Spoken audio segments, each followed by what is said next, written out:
సిటీలో ప్లాట్ కొనండి. ఫ్యూచర్ లో మీరు కోటీశ్వర్లుగా మారే అవకాశం కోసం వెంటనే మాకు కాల్ చేయండి. నమస్కారం. కార్తీక పురాణం 21వ అధ్యాయంలోకి వచ్చాం. ఈ కథలో మనం జలంధరోపాఖ్యానం గురించి చెప్పుకుంటున్నాం. తులసి చెట్టు ఎట్లా ఉత్పత్తి అయింది, ఏ రకంగా వచ్చింది, ఎట్లా తులసి హరిప్రియగా మారింది అనే విషయాన్ని నారద మహాముని పృథు చక్రవర్తికి చెప్తున్నారు. మారుమూలల్లో అంటే ఇంతకుముందు మనం కథలో ఏం చెప్పుకున్నాము, దేవతలు మేరుపర్వతంలోకి వెళ్ళి దాక్కుంటే వాళ్ళని పట్టడానికి జలంధరుడు కొంత సైన్యంతో వీళ్ళ మీద పడిపోయాడు. మారుమూలల్లో తలలు దాచుకున్నా కూడా వదలకుండా ముట్టడింప వస్తున్న జలంధరునికి భయపడిన వారైన దేవతలంతా పరిపరి విధాలుగా విష్ణుదేవత స్తుతి చేయటం మొదలుపెట్టారు. విష్ణు స్తుతి చేయటం మొదలుపెట్టారు. సకల దేవతలు చేసిన విష్ణు స్తోత్రం కార్తీక పురాణంలో కనపడుతుందండి. ఎన్నో విధాలుగా ప్రార్థించారు. నారదుడు చెప్తున్నాడు, ఇది కనుక ఈ స్తోత్రాన్ని కనుక చదువుకుంటే మనకి అన్ని రకాల కష్టాలు తొలుగుతాయట. అయితే సంస్కృతంలో ఉన్న దాంట్లోంచి తీసుకుంటే మనం తప్పులు లేకుండా దొరుకుతుందండి. అవకాశం ఉన్నవాళ్ళు చూడండి, పద్మపురాణంలో కనిపిస్తుంది. అయితే కూర్మాది అవతారములు ధరించిన వాడవు, సదా భక్తుల కార్యములు చేయటందు సంసిద్ధుడగువాడవును, దుఃఖములను నశింపచేయువాడవు, బ్రహ్మాదులను సృష్టించి వెలయింపచేయువాడవు, శంఖము గద పద్మము కత్తి ఆదిగా కలిగినటువంటి పంచాది ఆయుధాలను ధరించిన వాడు అయినటువంటి నీకు నమస్కారమగుగాక. భగవంతుని ఇట్లా ప్రార్థిస్తున్నారు. లక్ష్మీపతి, రాక్షసారాతి, గరుడవాహనుడు, పీతాంబరుడవు అయినటువంటి నువ్వు యజ్ఞాదులకు కర్తవు, క్రియారహితుడవు, సర్వరక్షకుడవు అయినటువంటి నీకు జయమగుగాక.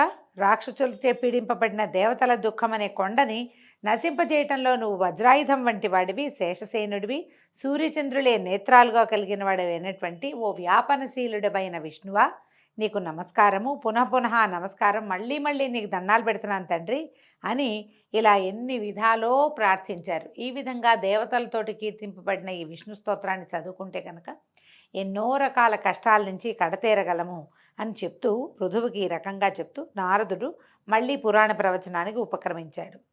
ఇలా ఎన్ని విధాలో ప్రార్థించగా వాళ్ళ అరుపులు ఏడుపులు, దుఃఖంలో ఉన్నప్పుడు ఉండేది వేరే, కష్టం నెత్తిమీద పడిపోయినప్పుడు ఆ పిలుపు వేరేగా ఉంటుంది. మామూలు రోజువారీ ప్రార్థన వేరు, ఏదైనా కష్టం వచ్చినప్పుడు నువ్వు తప్పిస్తే నాకు ఇంకో దిక్కు లేదు, నీవే తప్ప ఇతఃపరం వేరుగా అంటామన్నమాట. నువ్వు తప్పిస్తే మమ్మల్ని కాపాడేవాడు ఎవ్వడూ లేడు అని వాళ్ళు చేస్తున్నటువంటి ప్రార్థన ఈయన చక్రపాణి చెవినబడ్డాయి. దేవతల కష్టాన్ని చింతిస్తూనే దానవులపై కోపం కలవాడే చెయ్యన్న తన చెయ్యని వీడి గరుడ వాహనంపై కదులుతూ, లక్ష్మి నీ తమ్ముడైన జలంధరునికి దేవగణాలకి యుద్ధం జరుగుతోంది, దేవతలు నన్ను ఆశ్రయించారు, నేను వెళ్తున్నాను అని చెప్పాడు. అందుకు ఇందిరాదేవి రవంత చెల్లించినదై, నాథా నేను నీకు ఇంత ప్రియురాలనై ఉండగా నీవు నా తమ్ముని వధించడం ఎలా జరుగుతుంది అని ప్రశ్నించింది. ఇప్పుడు జలంధరుడు లక్ష్మీదేవికి తమ్ముడు ఎట్లా అయ్యాడు? క్షీరసాగర మథనంలో పుట్టినది లక్ష్మీదేవి, సాగర సంగమంలో జన్మించిన వాడు జలంధరుడు. ఈ విధంగా చంద్రుడితో పాటు మన జలంధరుడు కూడా లక్ష్మీదేవికి సోదరుడే, ఆమె తండ్రి ఎందే పుట్టాడు కాబట్టి ఇంకా తమ్ముడని చెప్తున్నారనమాట. అప్పుడు రమాధవుడు నవ్వి, నిజమే దేవి, నాకు నీ మీద ఉన్న ప్రేమ చేత, బ్రహ్మ నుండి అతను పొందిన వరాల చేత, శివాంశ సంభూతుడు కావటం వల్ల కూడా జలంధరుడు నేను చంపదగినవాడు కాదు అని మాత్రం చెప్పి సర్వాయుధ సమీకృతుడై గరుడవాహనారూఢుడై అతి త్వరితంగా యుద్ధ భూమికి చేరిపోయాడు. మహాబలి అయిన గరుడుని రెక్కల విసురులకు పుట్టిన గాలి వలన రాక్షస సేనలు మేఘశకలాల వలె చెల్లాచెదరై నేల కూలిపోసాగాయి. అది గుర్తించిన జలంధరుడు ఆగ్రహంతో ఆకాశానికి ఎగిరి విష్ణువుపై యుద్ధాన్ని ప్రకటించాడు.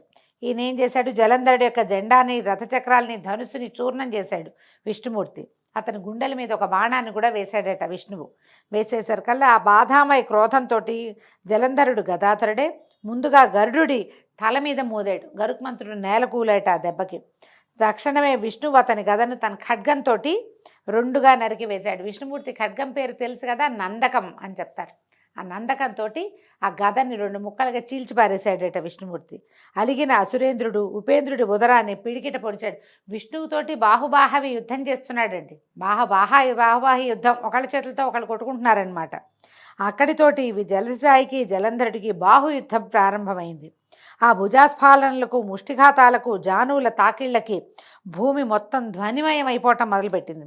భయావహమైన ఆ మనోహర కలహంలో జలంధరుని బలపరాక్రమాలకు సంతుష్టుడైనటువంటి విష్ణుమూర్తి, ఆహా ఎంత బలశాలివి నువ్వు, నీ పరాక్రమం నన్ను ముగ్ధుని చేసింది, ఏదైనా వరం కోరుకోమని విష్ణువు అనగానే జలంధరుడు చేతులు జోడించి, బావా రమారమణ, నీవు నా యందు నిజంగా ప్రసన్నుడవే అయితే మా అక్కగారైన లక్ష్మీదేవితోనూ నీ సమస్త వైష్ణవ గణాలతోనూ వచ్చి మా ఇంట్లో ఉండిపో అని ప్రార్థించాడు. తానిచ్చిన మాట ప్రకారం తార్క్యవాహనుడు తక్షణమే దానవ మందిరానికి తరలి వెళ్ళిపోయాడు. సమస్త దైవస్థానాల్లోనూ రాక్షసుల్ని ప్రతిష్ఠించాడు జలంధరుడు. దేవసిద్ధ గంధర్వాదులందరి వద్ద ఉన్న రత్న సముదాయాన్నంతటినీ స్వాధీనపరుచుకున్నాడు. వాళ్ళందరినీ తన పట్టణంలో పడి ఉండేటట్టుగా చేసుకుని తాను త్రిలోక ప్రభుత్వాన్ని నెరపసాగాడు. ఓ పృథు చక్రవర్తి, ఈ విధంగా జలంధరుడు లక్ష్మీనారాయణులను సాక్షాత్తు విష్ణుమూర్తిని లక్ష్మీదేవిని తన ఇంట్లో కొలువుంచుకుని భూలోకమంతటినీ ఏకఛత్రాధిపత్యంగా ఏలుతుండగా విష్ణు సేవా నిమిత్తంగానే నారదుడు ఒకసారి ఆ జలంధరుని ఇంటికి వెళ్ళాడు. నారదుడు ఇట్లా చెప్తున్నాడు, నేను వెళ్ళానని చెప్తున్నాడనమాట. పృథురాజా, అలా తన గృహానికి వచ్చిన నన్ను జలంధరుడు చక్కటి భక్తి ప్రపత్తులతోటి శాస్త్రవిధిని సత్కరించి, అనంతరము ఓ మునిరాజా, నీవెక్కడి నుంచి విచ్చేశావు, ఏ ఏ లోకాలు దర్శించావు, నువ్వు వచ్చిన పని ఏమిటో చెప్తే తప్పక దాన్ని నెరవేరుస్తానని మాటిచ్చాడు. అప్పుడు నేను ఇలా అన్నాను, జలంధర, యోజన పరిమాణము పొడవు కలిగింది, అనేకానేక కల్పవృక్షాలు కామధేనువులు కలది, చింతామణుల చేత ప్రకాశవంతమైనది అయినటువంటి కైలాస శిఖరంపై పార్వతీ సమేతుడనైన పశుపతిని దర్శించాను. ఆ వైభవాలకు దిగ్భ్రాంతుడనైన నేను అంతటి సంపద గలవారు మరెవరైనా ఉంటారా అని ఆలోచిస్తే త్రిలోక చక్రవర్తిపైన నువ్వే స్ఫురించావు. నీ సిరి సంపదలు కూడా చూసి నువ్వు గొప్పవాడివో ఆ శివుడు గొప్పవాడో తేల్చుకోవాలని ఇలా వచ్చాను. అన్ని విషయాల్లోనూ మీ ఇద్దరు ధీటుగానే ఉన్నారు, కానీ ఒక స్త్రీరత్నపూటు ఆధిక్యత మాత్రం నీకంటే ఆ శివుడి దగ్గరే ఉంది. స్త్రీరత్నం ఉంది శివుడి దగ్గర అని చెప్తున్నాడు. మీ ఇంట్లో అప్సరసలు నాగకన్యలు మొదలైన దేవకాంతలు ఎందరైనా ఉందురుగాక, వాళ్ళంతా ఏకమైనా సరే ఆ ఏణాంకధారికి ప్రాణాంక స్థితి అయిన పార్వతీదేవి ముందు ఎవ్వరూ కొరగారు.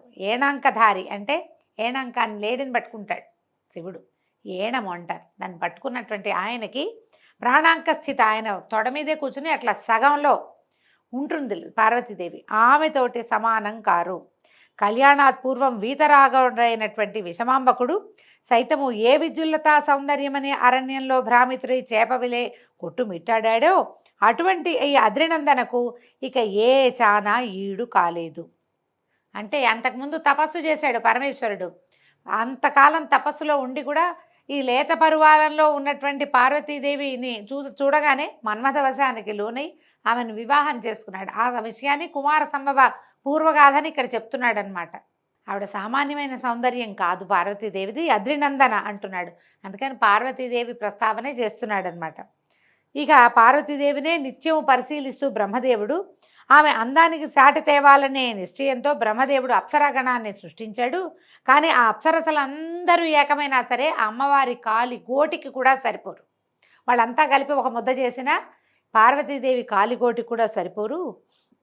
నీకెన్ని సంపదలు ఉన్నా కూడా అటువంటి సాధ్వీమణి లేకపోవటం వల్ల ఐశ్వర్యవంతుల్లో నువ్వు శివుడి తర్వాతే కానీ ప్రథముడు అయితే కావు. ఈయన ఏం చేస్తున్నాడండి సర్కాస్టిక్గా, అంటే ఏమంటారు, ఇట్లా ఒక నిమిత్తం చెప్తూ ఇతన్ని రెచ్చగొడుతున్నాడనమాట. శివుడు నీకంటే అధికుడు అన్నమాట అతనికి ఎక్కించటానికి పూనుకున్నాడు. ఈ ఉపర్యుక్త విధంగా జలంధరంతో ఉటంకించి నా దారిని నేను వచ్చేశాను.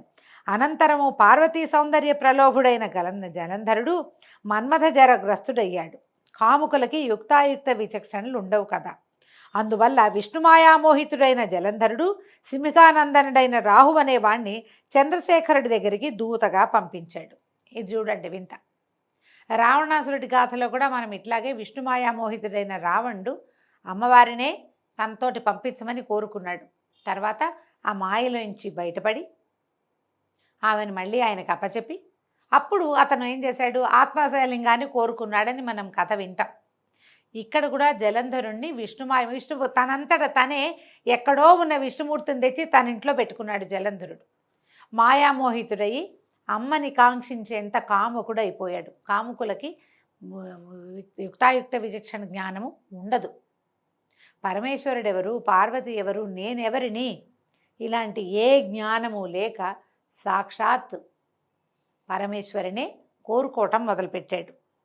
ఏం చేశాడు? సింహికానందనుడైన రాహు అనేవాడిని పంపించాడు. దూతగా పంపించి శుక్లపక్షపు చంద్రునిలా తెల్లగా మెరిసిపోతుండే కైలాస పర్వతాలన్నీ తన యొక్క కారు నలుపు దేహకాంతులు సోకి నల్లబడుతూ ఉండగా రాహువు కైలాసాన్ని చేరి తన రాకను నందీశ్వరుని ద్వారా పరమేశ్వరుడికి కబురు పెట్టాడు. ఏం పని మీద వచ్చావు అని పరమేశ్వరుడట కనుబొమ్మ కదిలించాడట.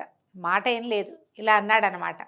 కనుబొమ్మ కదిలించి ప్రశ్నించాడు. ప్రశ్నిస్తే రాహు ఇట్లా చెప్పేట, ఓ కైలాసవాస, ఆకాశంలోని దేవతలందరి చేత పాతాళంలోని ఫణుల చేత కూడా సేవింపబడుతున్నవాడు, భూలోకానికి సాక్షాత్తు ప్రభువు, ముల్లోకాలకు ఏకనాయకుడు అయిన మా రాజు అయిన జలంధరుడు ఇట్లా ఆజ్ఞాపించాడు. హే వృషధ్వజ, వల్లకాటిలో నివసించేవాడివి, ఎముకల పోగులను ధరించేవాడివి, దిగంబరివి అయిన నీకు హిమవంతుని కూతురు, అతిలోక సౌందర్యవతి అయినటువంటి పార్వతి భార్యగా పనికిరాదు. ప్రపంచంలోని అన్ని రకాల రత్నాలకు నేను రాజునై ఉన్నాను కాబట్టి స్త్రీరత్నమైన ఆ పార్వతిని కూడా నాకు సమర్పించు. ఆమెకు భర్తనయ్యేందుకు నేనే అర్హుడిని కానీ నువ్వెంత మాత్రము తగవు.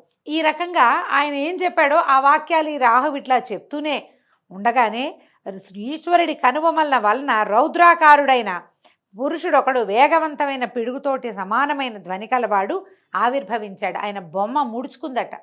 ఏమిటి ఇదేని? ఆ ముడిచిన కనుబొమ్మలలోంచి ఒకడు పుట్టాడు. రౌద్రాకారుడైన వాడు ఒకడు బయటపడ్డాడు. పడుతూనేవాడు ఏం చేశాడు? ఆ పౌరుషమూర్తి ఏం చేశాడట? రాహు మీదకి లంఘించబోయాడు. రాహు భయపడి పారిపోబోయాడు. కానీ ఆ రౌద్రమూర్తి అనతి దూరంలోనే రాహువుని పట్టుని మింగబోయాడు. రాహుని పట్టుకుని మింగేస్తున్నాడు. మింగుతుంటే రాహువు దూత అయిన కారణంగా వధించటం తగదని రుద్రుడు వారించటంతో ఆ పౌరుషమూర్తి తన ప్రయత్నాన్ని విరమించుకున్నవాడై శివాభిముఖుడై ఇలా అన్నాడు, పరమేశ్వర, నాకు అసలే ఆకలి దప్పులు ఎక్కువ, వీడిని తినద్దంటున్నావు కాబట్టి నాకు తగిన ఆహార పానీయాలేవో నాకు సెలవు. మరి ఆహారం కావాలి కదా పుట్టిన వాడికి, సెలవివ్వమంటే హరుడు అతన్ని చూసి నీ మాంసాన్నే నువ్వు ఆరగించమని చెప్పాడట. శివాజ్ఞాబద్ధుడైన ఆ పురుషుడు తన శరీరంలోని శిరస్సుని తప్ప అన్ని భాగాల మాంసాన్ని తినేశాడు. శిరస్సు ఒక్కటే మిగిలిన ఆ మహాపురుషుని పట్ల కృపాళుడైనటువంటి నీలకంఠుడు, నీ ఈ భయంకర కృత్యానికి సంతుష్టుడనయ్యాను, ఇక నుంచి నువ్వు కీర్తిముఖ సంజ్ఞతోటి విరాజిల్లమని ఆశీర్వదించాడు. ఆ పృథురాజా, తదాదిగా ఆ శిరోవశేషుడు కేవలము శిరస్సు మాత్రమే మిగిలినటువంటి శివుని కనుబొమ్మల నుంచి పుట్టినటువంటి మహాపురుషుడైన అతడు కీర్తిముఖుడై ప్రకాశిస్తున్నాడు. తర్వాత అంతేకాదు, ఇకపై ముందు నిన్ను పూజించకుండా నన్ను అర్చించిన వారి పూజలన్నీ వృధా అవుతాయి కాబట్టి నన్ను అర్చించదలిచిన వారు మొదట కీర్తిముఖుని పూజించాలని ఈశ్వరుడు శాసించాడు కూడానట. అలా కీర్తిముఖగ్రస్తుడు కాబోయిన రాహువును శివుడు బర్బర స్థలమందు విముక్తుని చేయటం వల్ల తదాదిగా రాహువు బర్బరుడనే పేరుతోటి ప్రసిద్ధి చెందాడు. ఇక ఆ మీదట రాహువు తనకది పునర్జన్మగా భావించి భయ విముక్తుడై జలంధరుని వద్దకు వెళ్ళి జరిగిందంతా పొల్లుపోకుండా చెప్పాడు. ఇప్పుడు చూడండి, కీర్తిముఖుడు, మనము ఏవైనా కట్టడాలు కట్టేటప్పుడు ఓన్లీ ముఖమే ఒకటి ఇట్లా భీకరంగా ఉన్న ఒక ముఖాన్ని చూస్తాం. గమనించండి, ఆ అతనే కీర్తిముఖుడు. ఈ శివాలయాలు అన్నిట్లలో కూడా, అంటే చిన్న చిన్న శివాలయాల సంగతి నేను చెప్పలేను, కానీ పురాతన శివాలయాల్లో సోమసూత్రంతో ప్రతిష్ఠ చేయబడినటువంటి అన్ని శివాలయాల సింహద్వారాల మీద కేవలము ముఖం ఉన్నటువంటి ఒక రౌద్ర స్వరూపం మనకి కనపడుతుంది. రుద్ర రూపమే, కానీ ఎట్లా ఉంటుంది? కళ్ళు పెద్ద పెద్ద విశాలమైన నేత్రాలు, పెద్ద కనుబొమ్మలు, కోరలు కలిగి పెద్ద పెద్ద మీసాలతో ఉన్న ముఖావశిష్టుడు మాత్రమే, ఒక ముఖం మాత్రమే కనిపిస్తుంది. ఆ ముఖమే కీర్తిముఖుడట. అతన్ని చూసే మనం శివాలయంలోకి శివదర్శనం చేసుకుంటాం. పరమేశ్వరుని ఆజ్ఞ చొప్పున అతనికి ఆ రకమైన ఇది లభించింది. దీంతో 21వ రోజు పారాయణ పూర్తయిందండి. రేపు ఉదయం 22వ అధ్యాయంతో మళ్ళీ కలుసుకుందాము. నమస్కారం.